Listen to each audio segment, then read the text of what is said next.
Hola chicos, ¿cómo están? Espero que se sigan encontrando muy bien todos y cada uno de ustedes.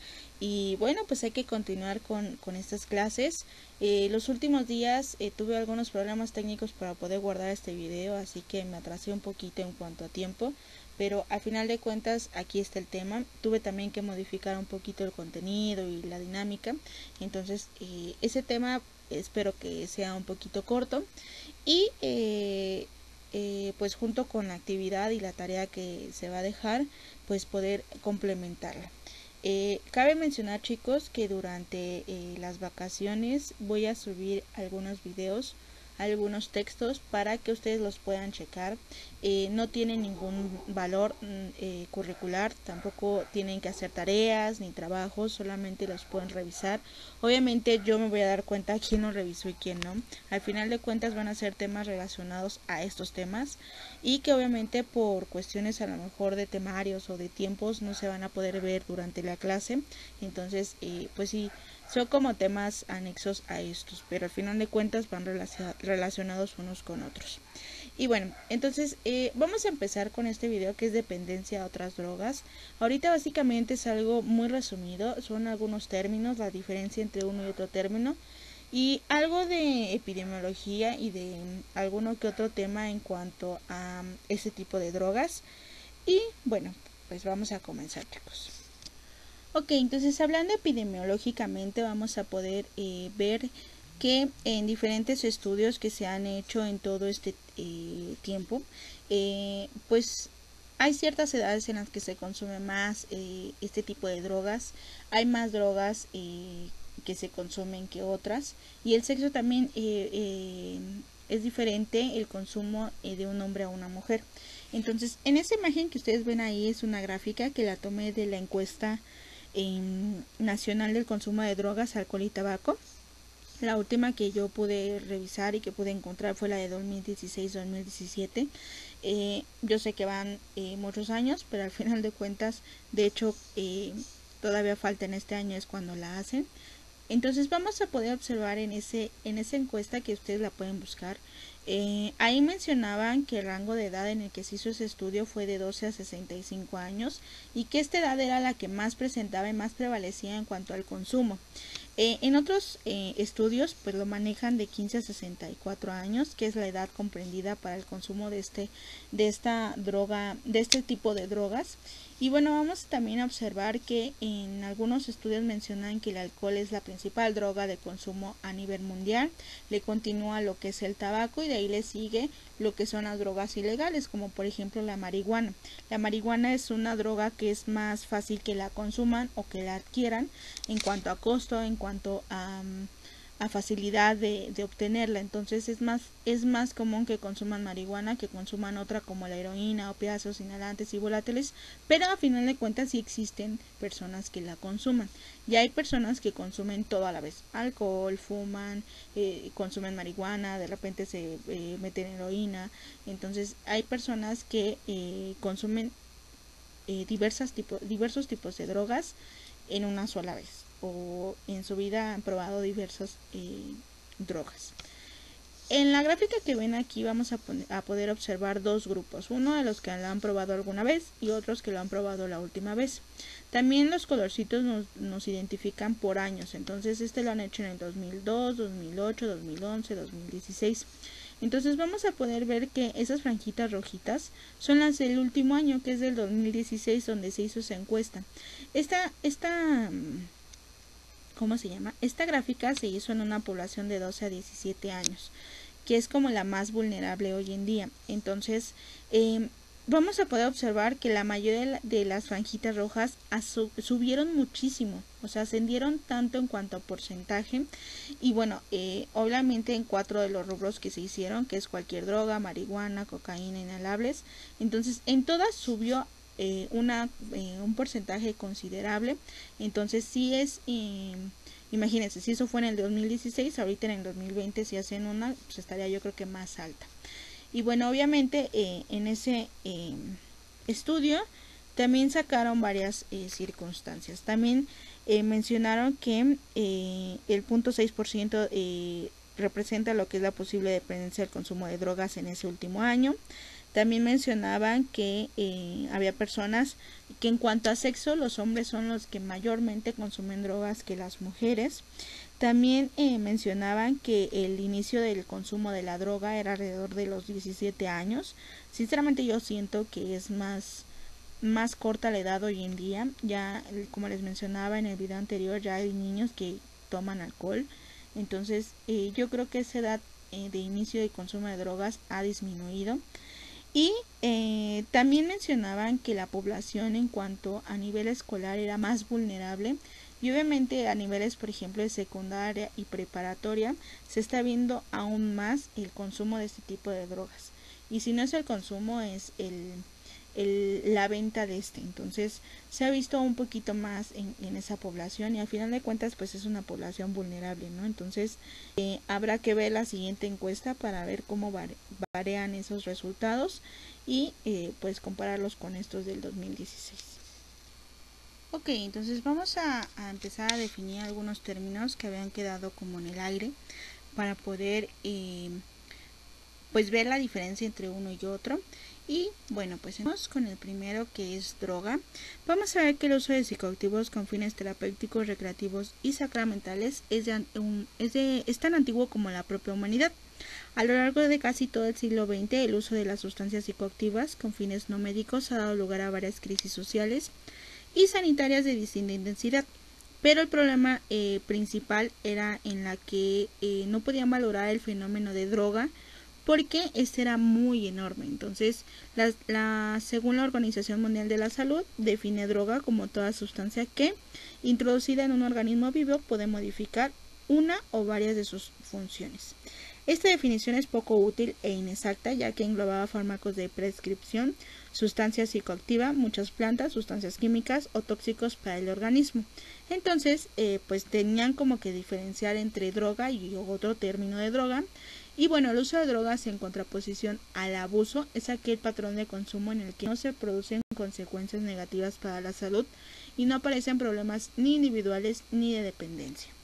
Entonces, todo esto lo que hicieron fue separarlo, que son las drogas de abuso. Entonces, el término droga de abuso se define mejor con lo que coloquialmente entendemos como droga, que va a ser una sustancia de uso no médico con efectos psicoactivos capaz de producir cambios en la percepción, el estado de ánimo, la conciencia y el comportamiento, y que van a ser susceptibles a ser autoadministrados. Así, la diferencia entre una droga y un fármaco no viene dada por criterios farmacológicos, químicos o médicos, sino por dos pequeños matices de tipo instrumental y social: el que sea por propio individuo quien se administre la sustancia sin prescripción médica, y que el objetivo sea distinto al de la curación de una patología.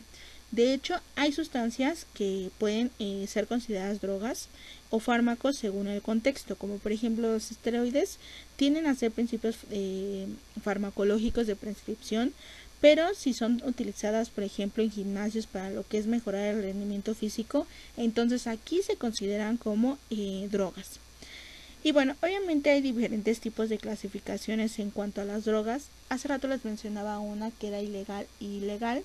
Entonces obviamente la diferencia es que las ilegales no son permitidas tanto para la venta, ni el consumo, ni el uso de estas, al menos en este país la mayoría son ilegales. Las únicas que son legales es el alcohol, el tabaco y la cafeína, que también se utiliza, y alguno que otro medicamento. La otra clasificación es en cuanto a su origen. Se pueden distinguir las drogas naturales, que son las que aparecen en forma espontánea en la naturaleza, en general hongos o vegetales, y las sintéticas, que son aquellas que requieren de procesos físicos o químicos para su preparación. Y bueno, obviamente esto pues en cuanto a las plantas para fines embriagantes, rituales o terapéuticos, pues también es muy antiguo. Otra de sus clasificaciones es por sus efectos. Hay drogas que son estimulantes, que son sustancias que activan el sistema nervioso central, como lo son las cocaínas, anfetaminas o cafeína. Por otro lado están los depresores, que son drogas que disminuyen el grado de actividad del sistema nervioso central, como lo es el alcohol, barbitúricos, benzodiazepinas. Y finalmente hay un tercer grupo de estas sustancias que van a producir alteraciones perceptivas, que son los psicodélicos o mal llamados alucinógenos, que es como LSD, la ketamina y algún otro de estas drogas se consideran también psicodélicos. Y bueno, eso nos lleva a otro término que es dependencia a sustancias.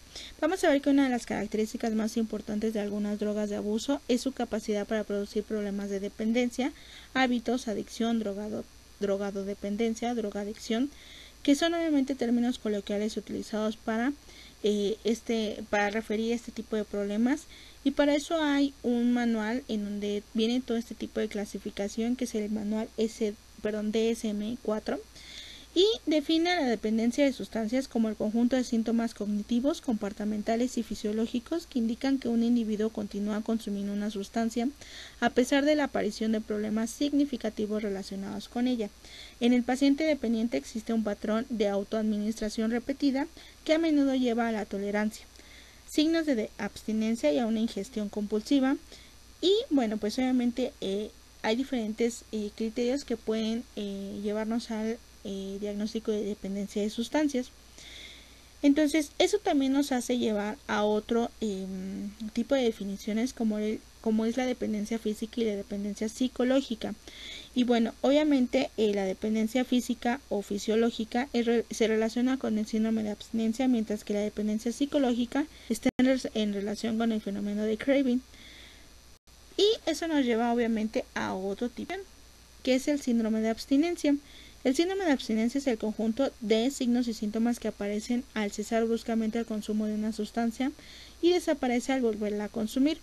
Los cambios neuroadaptativos que se producen en el sistema nervioso central como consecuencia de la administración habitual de alguna de estas drogas es la base fisiológica de este fenómeno. En general, son necesarios varias semanas o meses de administración cotidiana para poder producir cambios neuroadaptativos que desencadenen un síndrome de abstinencia si se deja de utilizar la droga de forma brusca.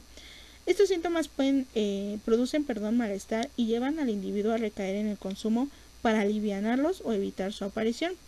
El síndrome de abstinencia debe diferenciarse del fenómeno de rebote, que es la aparición de sintomatología al abandonar el tratamiento de forma brusca, como por ejemplo los corticoides. Los corticoides son medicamentos que utilizan los médicos para ciertas enfermedades, como por ejemplo el síndrome de Cushing.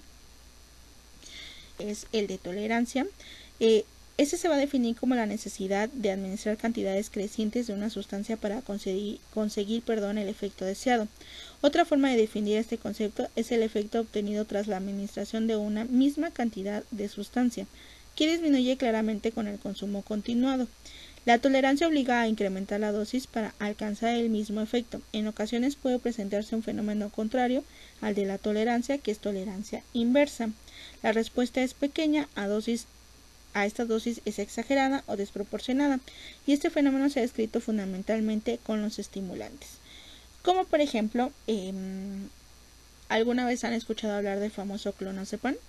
El clonazepam es un medicamento que utilizan los médicos especialistas, de preferencia lo ocupa el neurólogo o en su defecto el psiquiatra. Acuérdense que la diferencia entre el psicólogo y el psiquiatra es que el psiquiatra es el que puede prescribir medicamentos, el psicólogo no lo puede hacer, entonces el psiquiatra es el que utiliza este tipo de medicamentos. Obviamente es un medicamento controlado. Ese se utiliza para relajar o para dormir a la persona. Se llega a ocupar, por ejemplo, cuando hay trastornos de ansiedad, depresión. Entonces, este medicamento, como obviamente relaja y pues duerme, entonces hay mucha gente que dice, ay, no puedo dormir, ¿no? Pero hay veces que el estrés ocasiona que uno no pueda dormir. Y entonces, ay, la prima de un amigo, a mi mamá, a mi abuelita le enviaron este medicamento, pues me lo voy a tomar. Entonces se la toman toda completa, ven que reaccionaron bien, vieron que durmieron perfectamente, y al otro día, pues me la vuelvo a tomar. Y entonces pasan 2-3 meses con una pastilla diario y de repente ven que ya no duermen con una pastilla. Entonces, ¿qué hacen? Pues me tomo la mitad de otra pastilla. Pues entonces ahora ya es una pastilla y media. Entonces, eso es a lo que se refiere con el término de tolerancia. Llega un momento en el que esa dosis ya no hace el mismo efecto y entonces el paciente la incrementa. El problema aquí es para quitarlo, porque hay medicamentos como ese que no se pueden quitar de tajo porque si no ocasionan un síndrome de abstinencia. Y bueno, obviamente a todo esto, pues existen diferentes grupos de drogas. Vamos a empezar. Hay tipos de drogas depresoras, como por ejemplo las benzodiazepinas, que son medicamentos que ocupan los especialistas y en su defecto los psiquiatras. El alcohol, que ya lo habíamos visto. Los derivados de opio como la heroína, la morfina, la codeína y los barbitúricos, que también son medicamentos.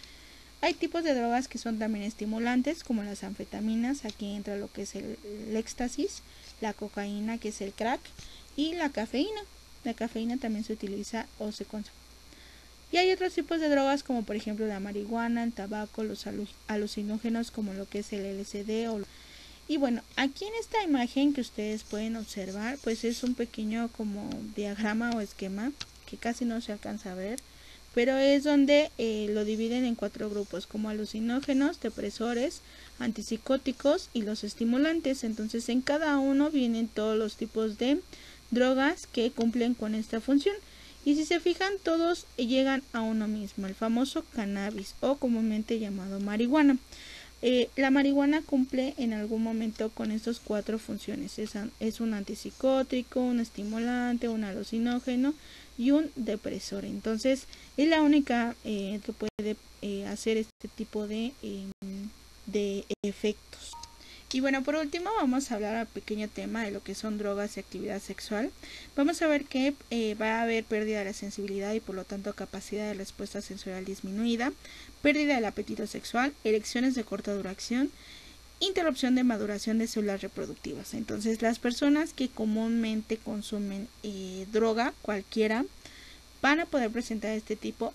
No todas, algunas sí, algunas no. Hay personas que cumplen con los 4 puntos que vemos en la pantalla y por consiguiente van a alterar este tipo de circunstancias. Por ejemplo, en el alcohol, las personas que son alcohólicas por lo regular no pueden embarazar a la persona en un acto sexual cuando estén en estado de ebriedad por el simple hecho de que la erección es de corta duración. Hay pérdida del apetito sexual y hay interrupción de la maduración de las células reproductivas. Entonces, por lo regular los espermatozoides en este tipo de personas no son maduros y no pueden tampoco, porque obviamente cambia el pH del semen con el alcohol. Es muy difícil que puedan embarazar a la persona. Hay ocasiones que sí, pero la mayoría de las veces no lo pueden hacer. Obviamente, chicos, no agarren esto como un método de planificación familiar, pero pues hay veces que dicen que pues estábamos en una noche de loca, una noche de copas y pues es tu hijo. Pues mucho ojo, porque probablemente no lo sea. Existe un porcentaje pequeñito de que no sea su hijo. Entonces no lo agarren tampoco como medida de protección para no embarazar, pero pues mucho ojo, chicos. Y bueno, chicos, pues hasta aquí es todo. Espero que les haya gustado este pequeño video. Y más que a lo mejor educativo, es informativo en cuanto al tema. Y bueno, pues no olviden ver la actividad que está anexada al link del video. Cuídense mucho, chicos. Nos vemos la siguiente clase.